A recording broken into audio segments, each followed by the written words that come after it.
Mummy. मग आज काय बनवते स्पेशल? आज मी माझ्या जावयासाठी चिकन किमा बनवते आहे. ओके, चला मग आपण बघूया की माझी आई आज कसा चिकन किमा बनवणार आहे.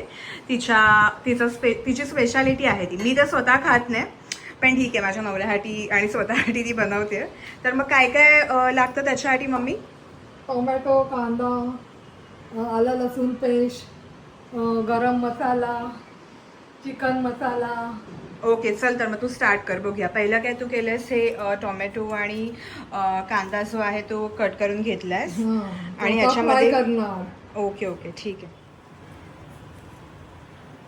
तर हे पहिल्यांदा दालचिनी पत्ता टाकलेला आहे तिने. नाही, दालचिनी नाही, ह्याला काय बोलतात, तमालपत्र. सो आता पहिलं तिने हे तमालपत्र टाकलं आहे ऑइलमध्ये.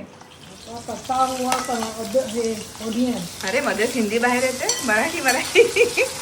कापलेला कापलेला कांदा फ्राय करते. फ्राय करणार आहे तो आता. गुलाबी होईपर्यंत फ्राय करायचा. अच्छा,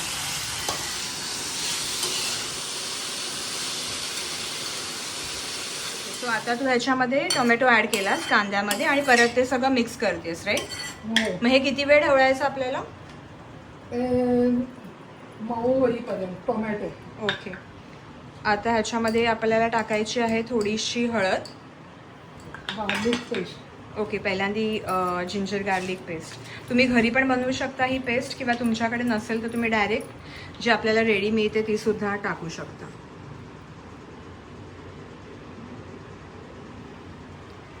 ठीक आहे, तर आम्ही ह्याच्यामध्ये ही टाकलेली आहे जिंजर गार्लिक पेस्ट. आता ही परत मिक्स करायची.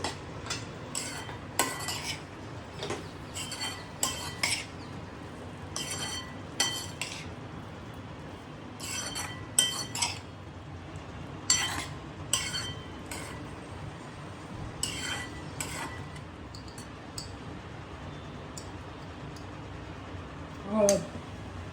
आता काय टाकतेस? गरम मसाला, हळद, गोडा मसाला,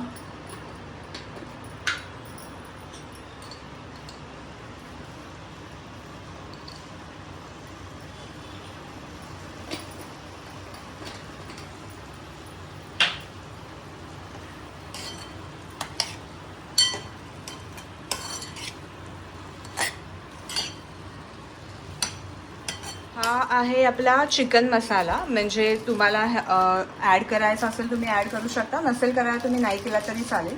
आमच्याकडे होता हा, सो आम्ही हा थोडा यूज करतो याच्यामध्ये.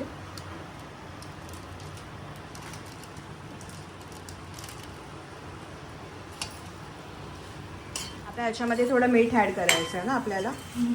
टाक मीठ. याच्यामध्ये मेन सगळ्या जे आपण हे मिश्रण बनवतो कांदा टोमॅटोचं आणि मसाल्यांचं, त्याच्यामुळे जास्त चांगली चव येते ना. हे खूप इम्पॉर्टंट आहे गाईज. हे तुम्ही एकत्र व्यवस्थित मिक्स मसाल्यांसकट केलं तर त्याची चव त्या किमामध्ये उतरणार आहे. त्यात ऍड करते. हा जो किमा आहे तो ॲड केलेला आहे याच्यामध्ये, आणि तो परत आता सगळा व्यवस्थित मिक्स करायचा आपल्याला.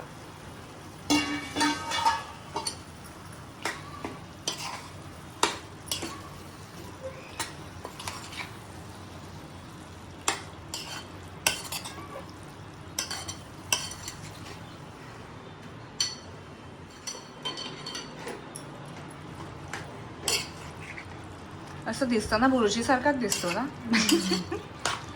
पण असं ढवळतच बसायचं.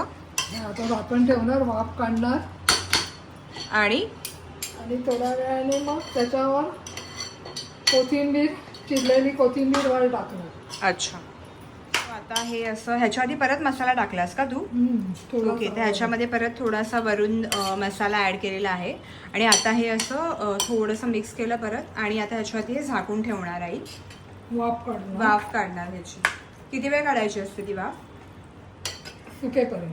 अरे पण ते कळणार कसं सुकणार कधी? ते टाइम तर पाहिजे ना, किती वेळ ठेवायचं साधारण? 5-10 मिनिटं. ओके, 5-10 मिनिट्स तुम्ही मध्ये एकदा चेक करू शकता 5 मिनिट्स नंतर. तर 5 मिनिटं साधारण हा आता झाकून ठेवायचा. ठेव. ओके, आता आपण चेक करूया 5-10 मिनिट्स नंतर. 5 मिनिट्स नंतर आम्ही जस्ट चेक करायला हे ओपन केलंय. तर अजून आपल्याला परत किती वेळ ठेवावं लागेल आई? आणि सुकं हे पाणी सुकं होईपर्यंत तो वाफ काढायची असते, तर अजून थोड्या वेळ आता आम्ही ठेवणार आहोत. 10 मिनिटांनी हा सुका झालेला आहे. आता ह्याच्यावर कोथिंबीर टाकते की किमा तयार. अच्छा, ओके. सो आता हे 10 मिनिट्स नंतर तुम्ही बघू शकाल की टेक्स्चर कसं झालं होतं ते. आणि आता त्याच्यामध्ये आम्ही ही कोथिंबीर आहे जी चॉप केलेली ती टाकतोय आणि परत मिक्स करायचं अगेन. खूप मस्त खमंग असा वास पण पसरला आहे घरात. सो आज आमची मजा आहे गाईज. हे माझ्या नवऱ्यासाठी बनतंय चिकन किमा आणि माझ्यासाठी मम्मीनी बनवले आहेत खेकडे. खेकड्याची रेसिपी तुम्हाला नंतर कधीतरी दाखवू. हे खेकडे जे ते अतिशय माझे आवडते आहेत. मला माझ्या मम्मीच्या हातचे खेकडे खूपच आवडतात. तर तुम्ही कमेंट्समध्ये लिहून पाठवा तुम्हाला जर का खेकड्यांची क्रॅब करीची पण आपल्या मालवणी स्टाईलने रेसिपी बघायची असेल तर कमेंटमध्ये टाका. मी नक्की तुम्हाला तो व्हिडिओसुद्धा दाखवीनच. आणि guys I am so sorry. हे आता आमचं ऑलमोस्ट जेवण झाल्यानंतर मला आठवलं की मी व्हिडिओ घ्यायला हवा होता आमचं खाताना, जे आम्ही मस्तपैकी म्हणजे क्रॅब जे माझ्या आईने बनवलेले आणि जो चिकन किमा बनवलेला तो. पण ही बघा, माझ्या नवऱ्याने सांगितलं ही प्लेट दाखव की बघ मी कशी फुल क्लीन केली आहे, म्हणून मी आता हा व्हिडिओ घेते. So sorry. पण एनिवे तुम्हाला रेसिपी तर कळलेली आहे की आम्ही कसं बनवलं आहे ते, तर तुम्हाला आवडेल याची मला खात्री आहे.